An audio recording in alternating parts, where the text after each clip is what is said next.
lolaa irra marseen beeku. Argaa warri Ameerikaaf Awurooppaa waan isaan Liibiyaa godhan. Oromoon waa sadii qabaachuu qaba. Jaallatamuu, saalfatamuu, yoo dhibde immoo sodaatamuu qaba. Lafti amma irra jirru lafa warra Tuulamaati. Warri Tuulamaa garuu amma lafa kanarra hin jiran. Jaallannes jibbines waan laafneef lafa nurraa fudhatan. Nagaan gaanfa Afrikaatti dhufuu ka danda'u yoo Oromoo dhugaasaatti deebi'e qofa. Oromoon sobee uf jajjabeessuu dhiisuu qaba. Laaffateeti lafa isaarraa fudhatan. Warra jabaatees caalitu lafa isaarraa fudhatan. Isin sodaattanii maammoon lammata ka'ee isiniin falmu. Maammoon lammata du'aa ka'ee ammas lammatan du'u.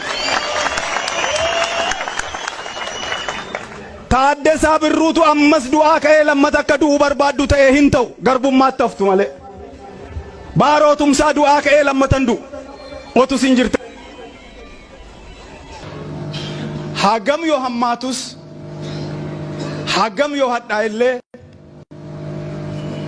lafee fi lafa abbaa keenyaatti ni deebina. Warri Tigraay taankii hidhachaa jiru. Amaarri marfii hidhachaa jira. Sumaalee waan gochaa ture argitan dhageessani. Oromoo gajaraa irraa hiikaa jiran. Mancaa irraa hiiksisuuf seeratti baasan. Lafa Oromiyaa Oromoo harkaa qaba. Oromoon gosaaf qooda. Gosti balbalaaf qooda.